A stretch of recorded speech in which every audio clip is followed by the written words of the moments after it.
Muslimin dan muslimat yang dirahmati Allah sekalian. Di dalam sebuah hadis riwayat daripada Abdullah bin Umar bin Al-Khattab radhiyallahu anhuma, dia kata menjadi amalan Nabi sallallahu alaihi wasallam, Nabi ambil 10 las. Ramadan itu Nabi ambil 10 las untuk Nabi i'tikaf di dalam masjid. Qala Nafi' dia adalah hamba kepada Abdullah bin Umar bin Al-Khattab. Dia bukan hamba biasa, tapi dia ulama besar. Nafi' kata, Abdullah bin Umar bin Al-Khattab, bos dia. Dia kata bos dia ada tunjuk dekat dia tempat yang Nabi selalu duduk sewaktu Nabi beriktikaf. Sebab Nabi SAW dan sahabat-sahabat besar Nabi SAW, mereka biasanya mereka ambil satu tempat. Dia tak macam kita. Kita tekoh duk ujung tu, tekoh duk ujung tu, tekoh duk penjuru nu, tekoh duk menyorok balik tiang. Nabi dan para sahabat Nabi ridwanullah alaihim ajma'in, mereka suka satu tempat. Dan tempat yang Nabi jadikan tempat dia duduk i'tikaf dalam masjid itu, tempat itu digunakan oleh Imam Malik, Imam mazhab Maliki. Orang hebat macam imam-imam ini diperhatikan. Zaman Nabi SAW diperhatikan. Selepas wafat Nabi, para sahabat Nabi ridwanullah alaihim ajma'in diperhatikan. Dilihat ilmu mereka, dilihat akhlak mereka, dilihat pakaian mereka, dilihat tingkah laku mereka, dilihat pergaulan mereka, semua benda akan dilihat. Maka Imam Malik, Imam mazhab Maliki ini, orang duk perhati dia. Dia bila masuk Masjid Nabawi, dia duduk di spot tu saja. Sehinggalah orang tanya dia. Dia berkata, wahai Imam, pasal apa tiap-tiap kali kami tengok, Imam sini saja tempat duduk? Baru dia beritahu. Dia kata, kerana di sinilah tempat i'tikaf Nabi SAW. Di mana? Betul-betul di belakang tempat imam. Mihrab imam tu, belakang tu. Nabi kalau jadi imam, di tempat imam. Kalau dia i'tikaf, di belakang itu. Kata Nafi', Abdullah bin Umar bin Al-Khattab, bos aku, dia tunjuk ke aku tempat yang Nabi SAW selalu duduk i'tikaf. Maka tempat itu menjadi rebutan di kalangan para sahabat Nabi ridwanullah alaihim ajma'in. Di dalam sebuah hadis riwayat daripada Aisyah radhiyallahu anha, dia kata adalah Nabi SAW bila masuk sahaja 10 akhir, bila masuk sahaja malam 21, itu maksud dia. Bulan Ramadan, bila hari 20, malam 21. Bila masuk sahaja al-ashrul awakhir, 10 malam last ini, ahyal lail. Aisyah kata Nabi SAW, dia akan make sure, dia akan pastikan 10 malam last Ramadan itu dihidupkan. Nabi akan pastikan 10 malam akhir Ramadan itu dihidupkan dengan ibadah.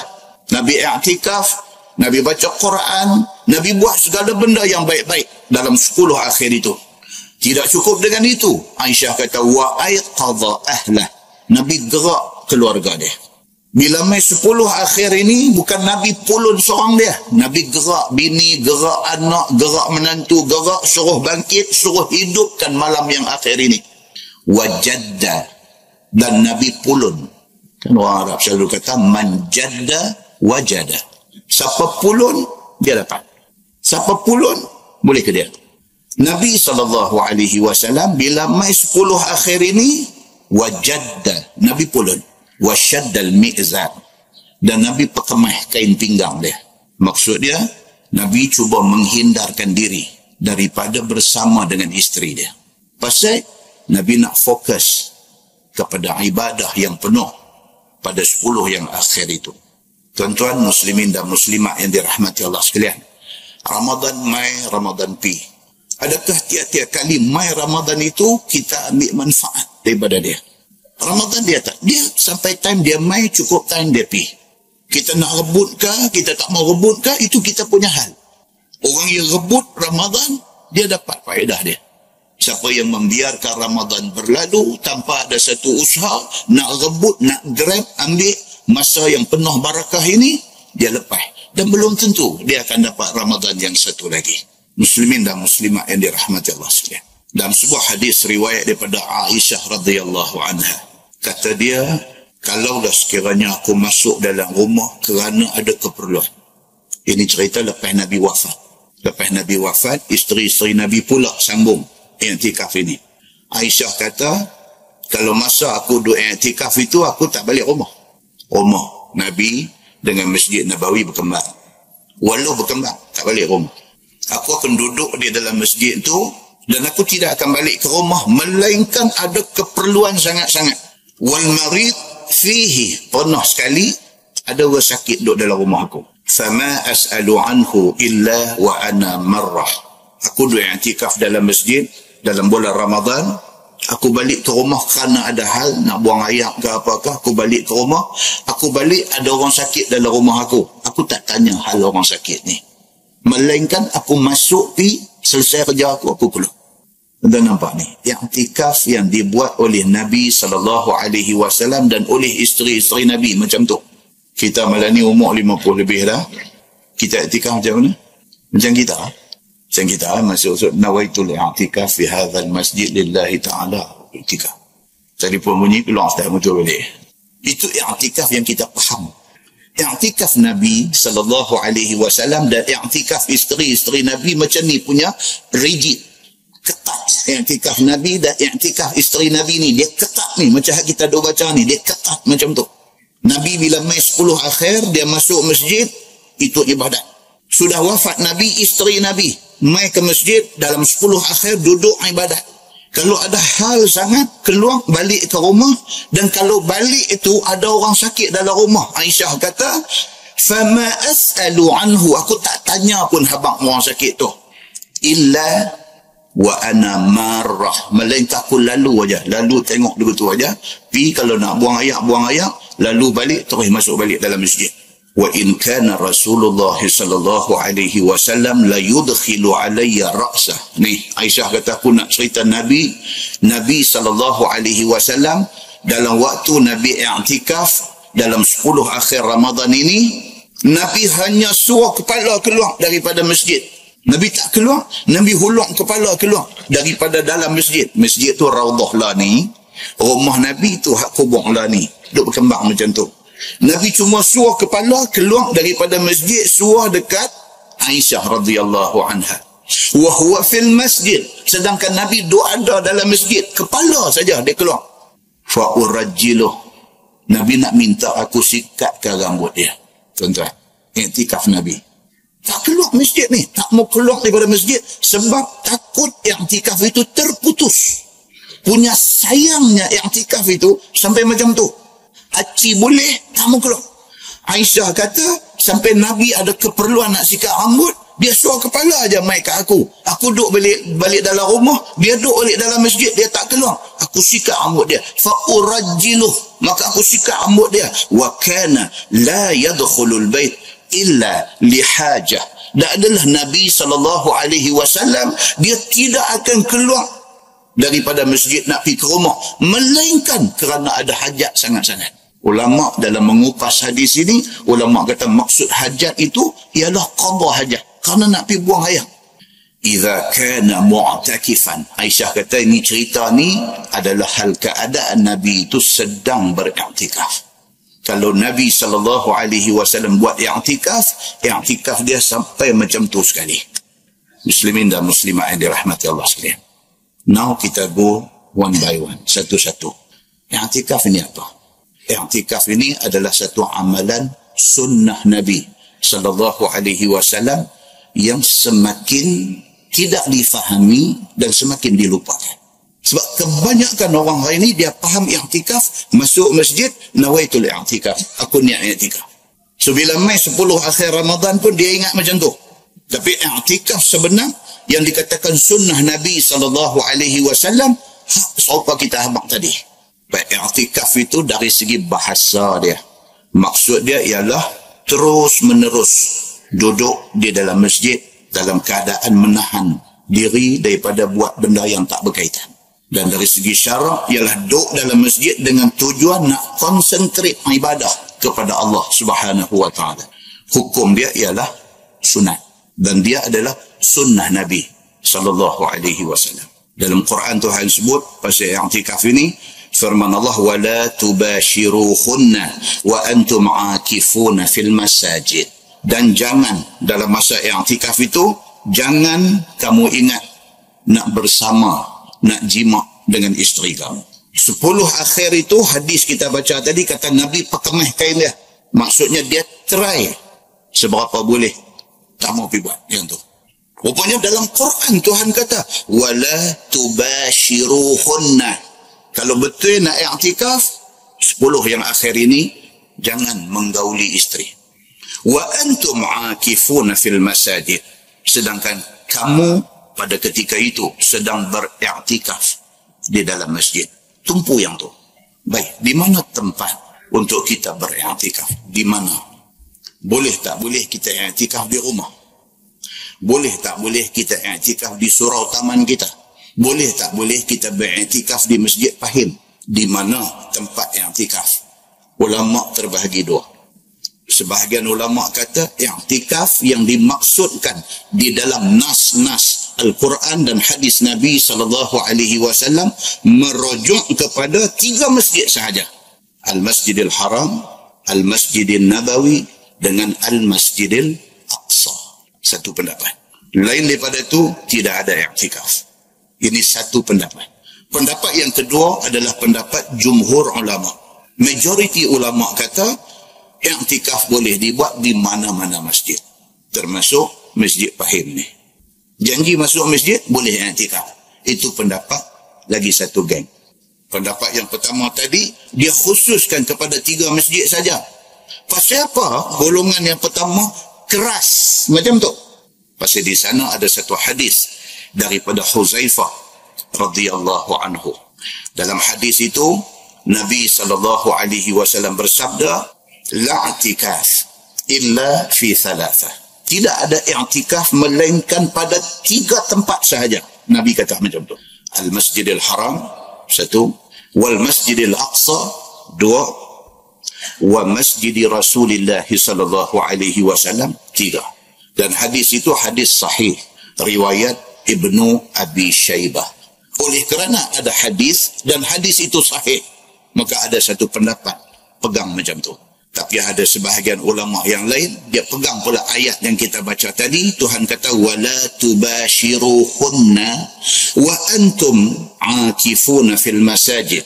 Surah Al-Baqarah ayat 187.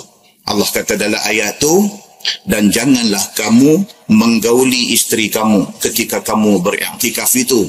Wa antum aakifun, sedangkan hampa semua pada masa itu sedang beriktikaf fil masajid, di masjid-masjid. Ulama yang majoriti kata Allah guna dalam ayat tu wa antum, dan hampa semua. Maknanya khitab ayat itu kepada semua orang Islam. Jadi orang Islam bukan berada di 3 tempat sahaja. Bukan ada di Mekah sahaja, bukan ada di Madinah sahaja, bukan ada di Aqsa sahaja. Orang Islam ada di merata tempat, termasuk Kubang Menarong. Jadi oleh kerana ayat tu kata wa antum, dan hampa semua, maksudnya orang Islam ada di mana pun, termasuk dalam umum ayat itu. Di mana tempat mereka duduk, ada masjid, beriktikaflah di masjid itu. Itu hujah golongan jumhur ulama. Untuk boleh faham benda ni, kita kena bagi tahu kata di sana ada pelbagaian pendapat dalam banyak hal.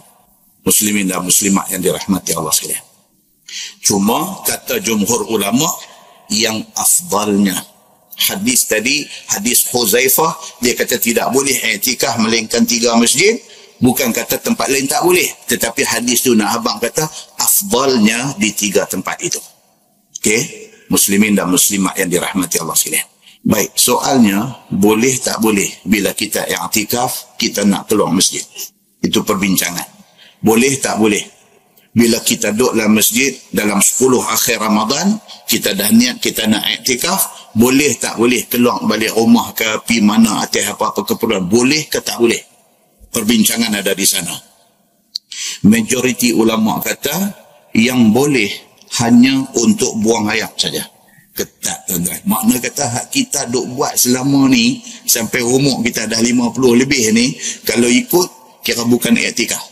Bukan i'tikaf seperti yang dimaksudkan oleh Nabi SAW. So dia kata boleh keluar ni untuk buang air sahaja. Itu pun, kata ulama ni, kalau masjid tidak menyediakan toilet. Kalau ada, hang pergi toilet tu lah. Kalau masjid jenis tak ada toilet, hang kena balik rumah. Dibenarkan untuk buang air. Balik segera ke masjid. Untuk i'tikaf al-ashrul awakhir. 10 akhir Ramadan ini. Kata Ibnu Qudamah, boleh keluar. Dia kata, bukan tak boleh keluar, tapi keluar dengan syarat tidak lama. 10 akhir Ramadan kita main masjid i'tikaf, boleh keluar. Dia kata, tapi jangan lama. Kalau keluar tu jangan lama. Itu pun dia kata keluar untuk buang air. Yang kedua, nak keluar pi makan minum, buka puasa ataupun sahur. Sekiranya, kata Ibnu Qudamah yang pelonggak ni, sekiranya masjid tak sedia makan. Dan dia kata boleh keluar, jangan lama. Kalau sekiranya kita nak buat satu benda kotor, contohnya nak termuntah, keluar kerana nak termuntah, supaya masjid tak kotor, kita keluar pergi muntah di luar. Takat tu aja, dia kata. Ataupun dia kata, kalau sekiranya kita beriktikaf di masjid yang tidak buat sembahyang jemaat, tiba-tiba sampai waktu sembahyang jemaat, kena keluar pergi masjid lain untuk sembahyang jemaat, yang tu boleh. Longgar sikit, tapi masih ketat. Tuan-tuan ni, yang kata i'tikaf 10 akhir ni, rupanya macam ni. Kata Imam Asy-Syafi'i, Imam Malik dan Imam Abu Hanifah. Jika keluar juga tanpa keperluan seperti yang disebut di atas tadi, walaupun sebentar. Keluar pasal apa? Ada orang main di rumah. Nak balik pergi tengok tetamu main di rumah. Itu bukan dalam keperluan yang terdesak tadi. Kata Imam Syafi'i, Imam Malik dan Imam Abu Hanifah, dia kata maka terbatallah i'tikaf itu. Kita muhasabah balik tuan-tuan. Maknanya sampai malam ni kita tak buat lagi i'tikaf macam yang Nabi dan isteri-isteri Nabi dan para sahabat Nabi ridwanullah alaihim ajma'in buat. Baik, bilakah waktu untuk i'tikaf? Dia kata bila-bila waktu. Janji doa ada bermula daripada malam 21 Ramadan sehinggalah malam raya. Dalam tempoh masa tu nak i'tikaf straight, ambil 10 malam akhir, ataupun nak ambil satu malam saja, nak ikut betul-betul tapi satu saja, ataupun nak ambil 3 hari saja, terpulang dekat masing-masing diri. Tapi masa dia bermula daripada hari 20 Ramadan, malam 21. Itu start masa yang dimaksudkan sebagai i'tikaf 10 akhir. Membawa kepada penyimpan mohor besar raja-raja keluar dalam TV. Mengisytiharkan raya bila. Malam raya berakhir. Masa untuk beriktikaf. Baik, perbincangan lagi, berapa tempoh masa minimum dianggap sesuatu itu sebagai i'tikaf? Berapa lama masa dia? Imam Hanafi kata sekurang-kurangnya 1 jam. Muslimin dan muslimat yang dirahmati Allah sekalian. Persoalan akhir, adakah i'tikaf ini terhad kepada 10 akhir Ramadan sahaja? Ni macam kita main masjid malam ni, kita masuk, mereka duk tulis di atas ni nawaitul i'tikaf ni, ini tak dianggap ke sebagai i'tikaf? Itu persoalan dia. Boleh tak boleh i'tikaf lain daripada 10 akhir Ramadan ni? Boleh ke tak boleh? Jawab dia kata boleh. Walaupun i'tikaf itu tidak terletak di dalam 10 akhir bulan Ramadan. Alasan dia, di sana ada sebuah hadis daripada Umar bin Al-Khattab radhiyallahu anhu. Ini tuan-tuan, orang tanya, kita nak jawab, tak ada hadis, jangan sembang. Sebab ini ibadah. Ibadah dia ikat kita dengan nas. Kita boleh jawab tembak angin, tembak peluru kapung, tak boleh. Dia kena jawab, kena ada nas. Kalau orang kata boleh, tak boleh ustaz. Kalau kita nak i'tikaf tapi bukan bulan Ramadan, bukan 10 akhir Ramadan, macam kita duduk main masjid, kita nak duduk, kita nak niat nawaitul i'tikaf, boleh ke tak boleh? Tanya. Kalau nak jawab boleh, apa dalil dia? Kalau kata tak boleh, apa dalil dia? Maka ulama kata boleh. Pasal apa? Pasal hadis Umar bin Al-Khattab radhiyallahu anhu. Cukup kuat hadis ni. Sayyidina Umar bin Al-Khattab radhiyallahu anhu, masa zaman dia belum Islam, dia sudah bernazar. Dia kata kuntu nazartu fil jahiliyah. Zaman aku jahiliyah, aku tak masuk Islam dulu, aku ada bernazar. An a'takifa lailatan fil Masjidil Haram. Aku nak ambil satu malam nak beriktikaf dalam Masjidil Haram. Dia jatuh niat dalam hati dia, dia bernazar dalam hati dia, dia nak ambil satu malam, nak duduk dalam Masjidil Haram, tak mau keluar. Lepas itu dia masuk Islam. Nazar, bayang niat ni bukan Islam saja, tuan-tuan. Orang kafir pun, mereka pun bayang niat juga.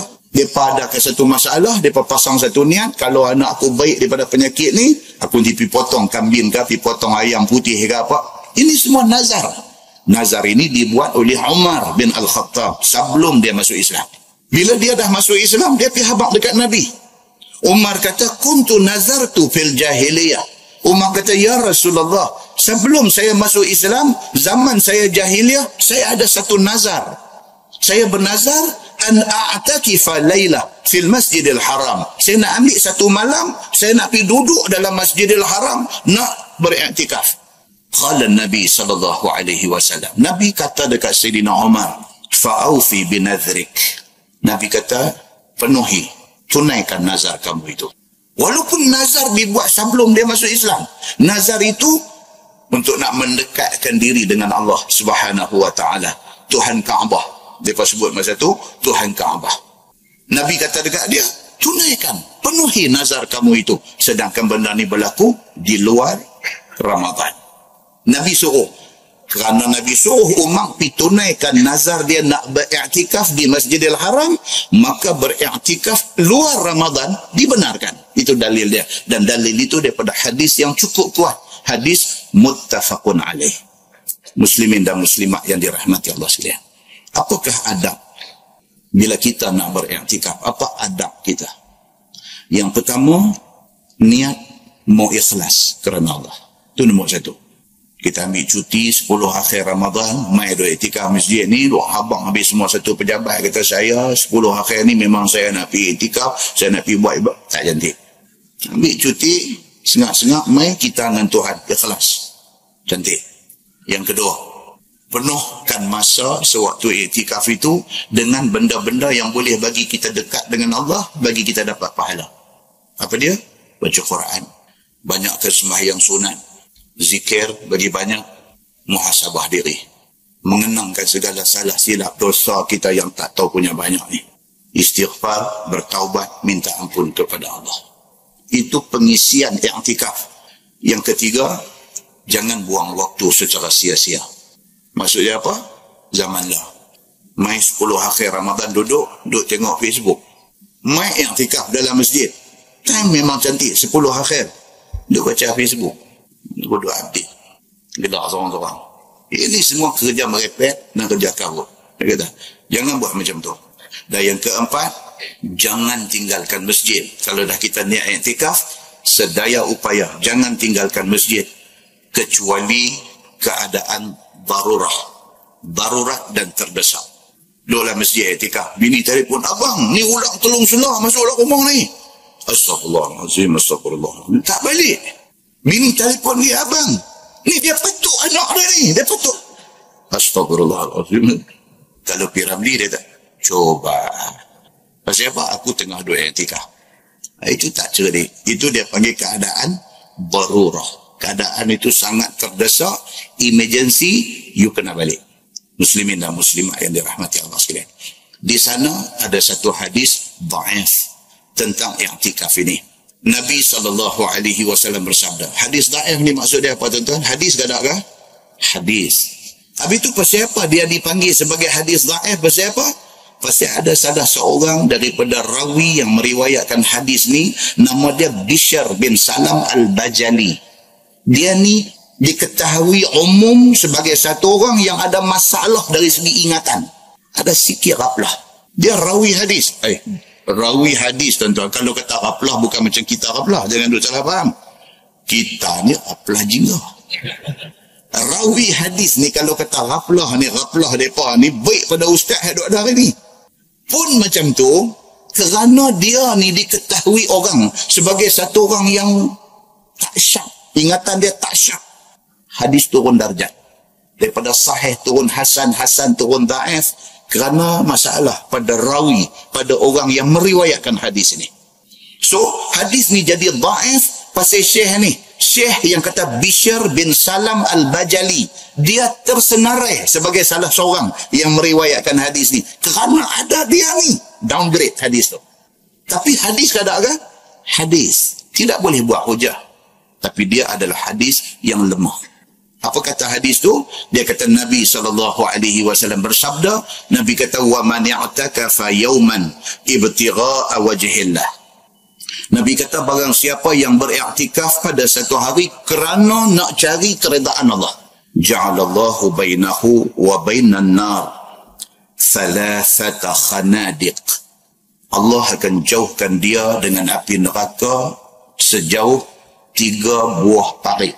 Dengan kerana dia iktikaf satu hari saja, Allah menjauhkan dia daripada api neraka sejauh 3 parit. Kullu khandaq ab'aduha ma bainal khafiqaini. Antara satu parit dengan satu parit jauhnya di antara 2 ufuk, ufuk timur dan ufuk barat. Dengar 3 parit macam dia ingat lagu parit belakang rumah kita. Dah. Dia habaq pula dalam hadis tu 3 parit tu maksud dia apa? Antara satu parit dengan satu parit jauh dia antara timur dan barat. 3 parit. Makna jauhlah orang ni daripada api neraka Allah Subhanahu wa ta'ala hari akhirat esok, hanya kerana satu hari iktikaf yang betul. Cumanya apa dia? Hadis itu dhaif. Boleh digunakan untuk buat amalan, tetapi tidak boleh berhujah dengan dia.